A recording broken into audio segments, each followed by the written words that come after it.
Welcome back to the Dive Insider, our new outlet off the Dive Hub for industry commentary, honest gear teardowns and more controversial questions facing diving today.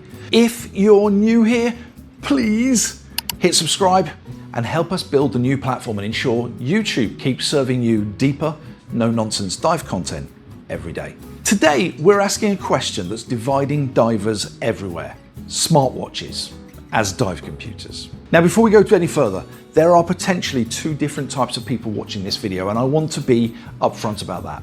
If you already have a Garmin or a Shearwater or a Suunto on your wrist, this isn't really a video about second guessing that purchase. You solved a different problem than the one we're about to talk about. But by the end, that decision is going to look better, not worse. But if you're a diver who hasn't yet committed, Apple Watch or Galaxy Watch already on your wrist, contemplating an upgrade and wondering whether you actually need anything else before you go on the next dive trip, this could be for you. But stick around, because we're talking to both different viewers.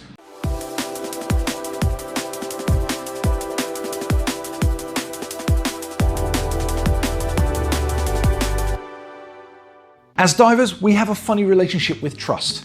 We will happily roll off a perfectly good boat into 30 meters of blue or murky waters, depending on where you are, trusting a piece of rubber and brass to keep us alive. And on our wrist, we want a dedicated single-purpose dive computer. Why? Because it looks like an industrial brick and it does one job, and therefore we trust it. But look at what's happening in consumer tech. We had Apple Watch Ultra, the Garmin Fenix 8 series, Huawei with their Watch Ultimate 2, and now Samsung's Galaxy Watch Ultra 2, announced just last week at Unpacked.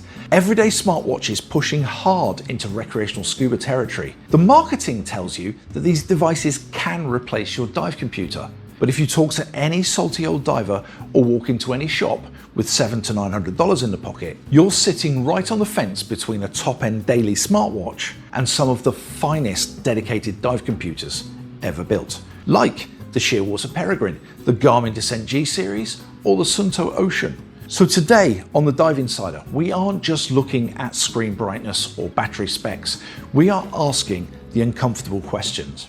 Are multi-purpose smartwatches actually a smart choice for recreational scuba diving? And more importantly, we're going to address the massive elephant in the room that the smartwatch manufacturers keep quiet about.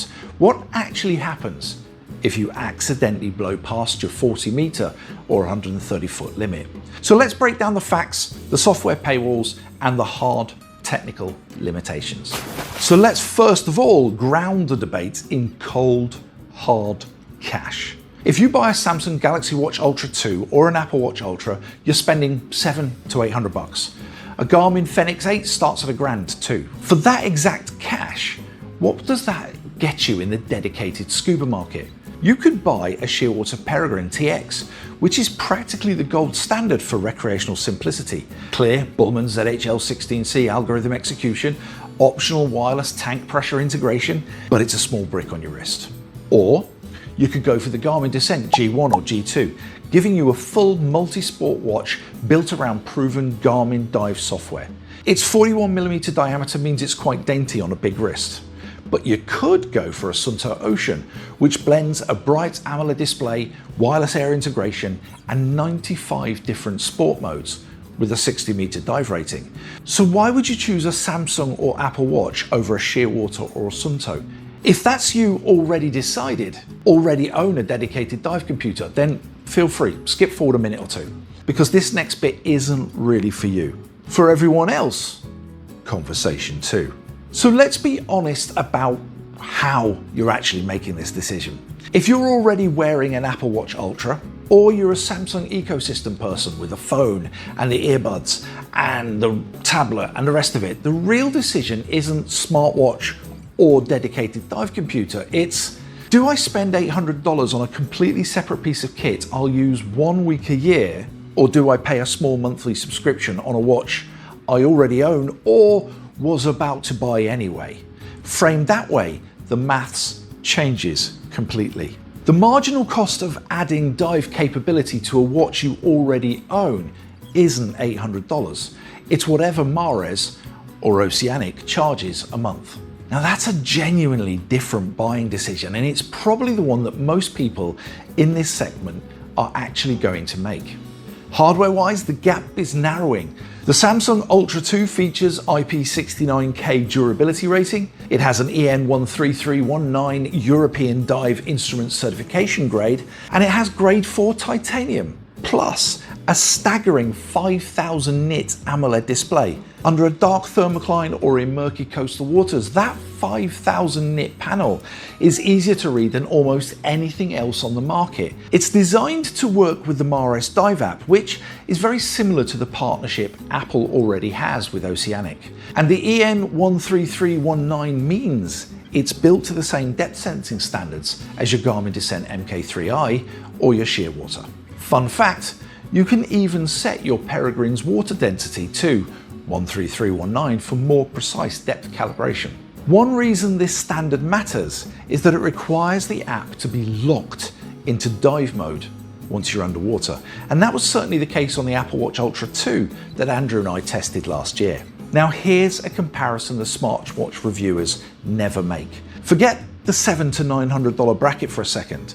Put a Galaxy Watch Ultra 2 next to a genuine entry-level dive computer like a Mares Puck Pro or a Suunto Zoop Novo, something in the $200 to $350 range that most new divers actually buy. On paper, the smartwatch wins almost everything. Display, ergonomics, everyday usability, a device you'd actually want on your wrist outside the water too. If your real-world choice is a smartwatch you already own versus a budget console computer that's going to sit in a drawer for 350 days a year, the smartwatch isn't just competitive, it's the only rational choice. Mechanically, they are durable enough, but a dive computer isn't just titanium glass. A dive computer is a life support calculation engine, and that brings us to the biggest flaw in the smartwatch strategy. Let's talk about the elephant in the room. What happens when a dive doesn't go according to plan? Say you're on a wreck in the Caribbean or a drop-off here in the Philippines. Target 28 to 30 meters. You get distracted by an eagle ray or a manta and you follow a camera angle. Or you get caught in a down current and suddenly you cross the 40 meter or 130 foot threshold. What happens on your Shearwater, your Suunto or your Garmin?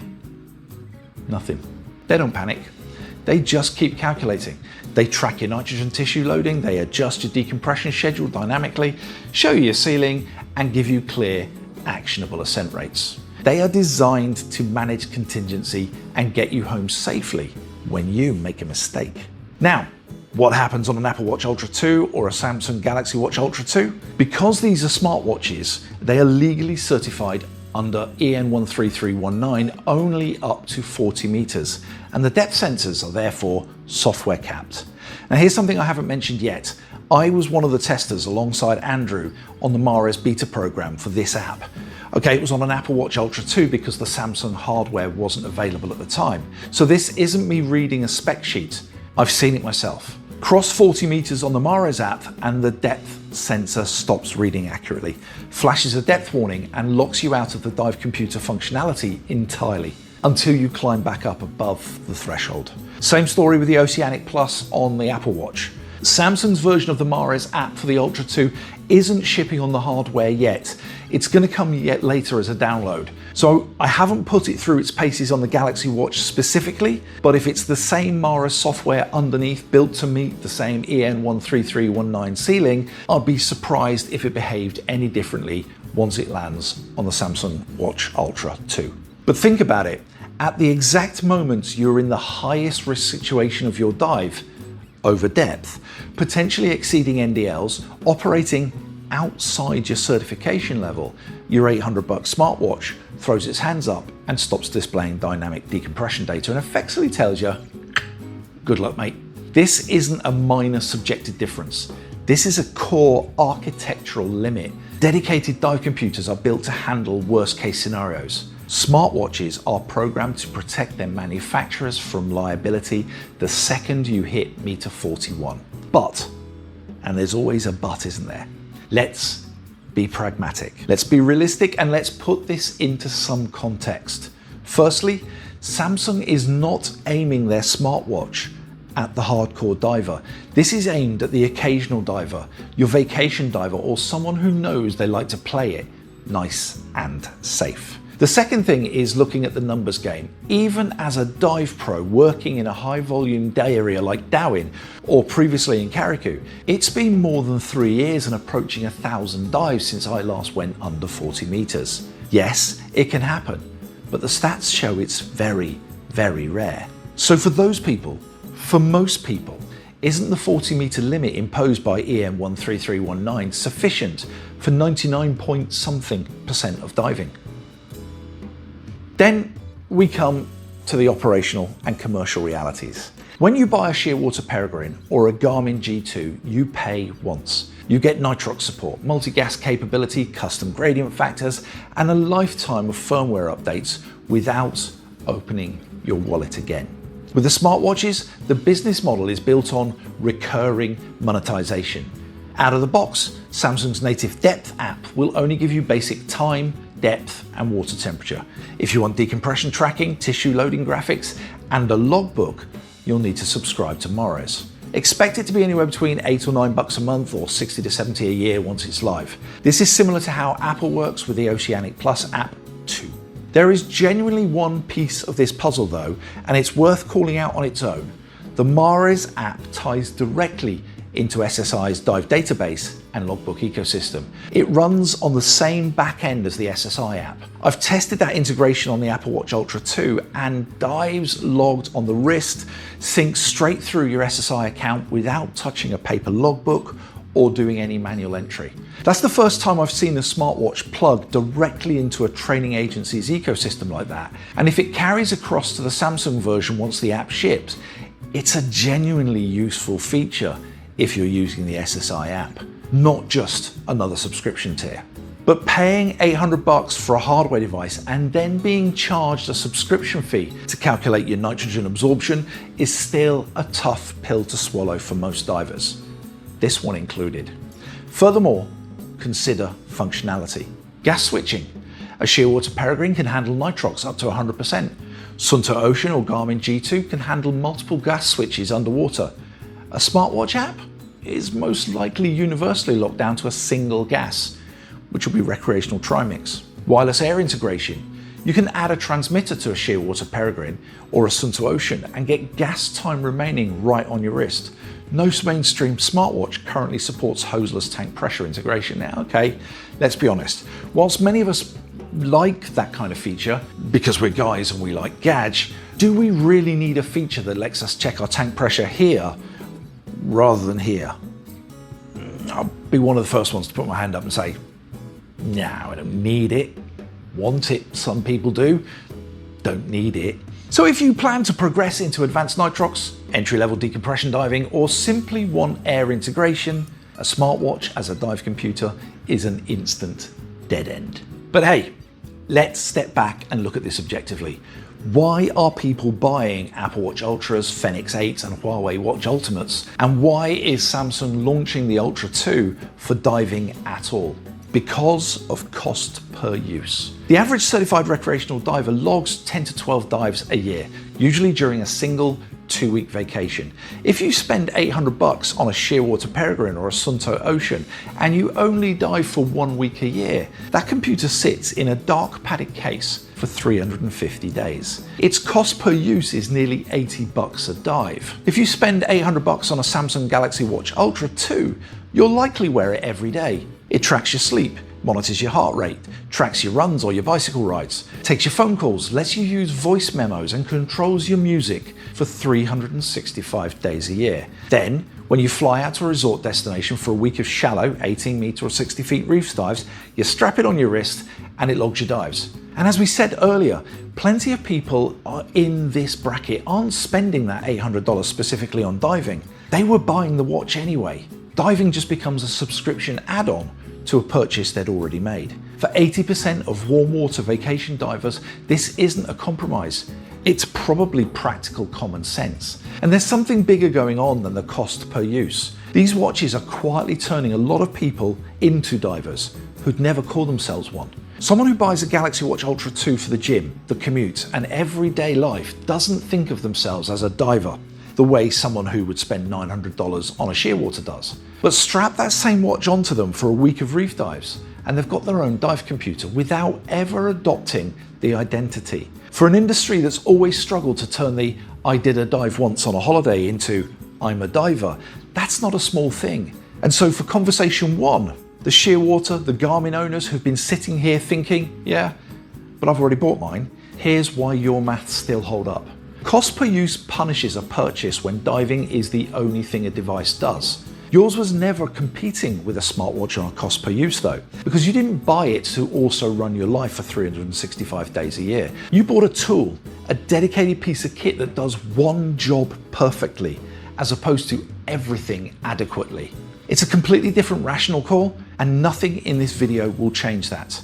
However, if you dive every weekend, if you dive cold water, if you target deep wrecks, or if you ever want to push past 30-35 meters, relying on a smartwatch as your primary dive industry is a mistake.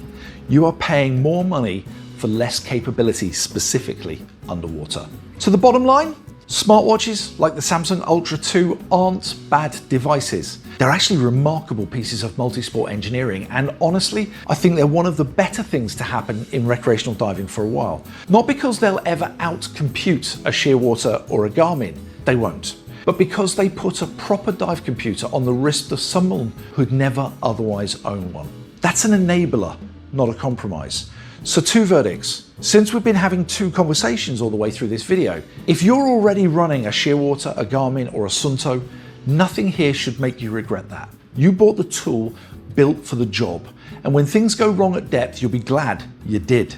If you're standing in front of a Galaxy Watch Ultra 2 wondering whether it's enough for you for that 1 week a year in the Philippines or the Caribbean, for 99.something% of the time that you'll actually dive, it probably is. Now, I want to hear from you. Would you trust an everyday smartwatch past 30 meters, or do you insist on a dedicated dive computer? Drop your thoughts in the comments below.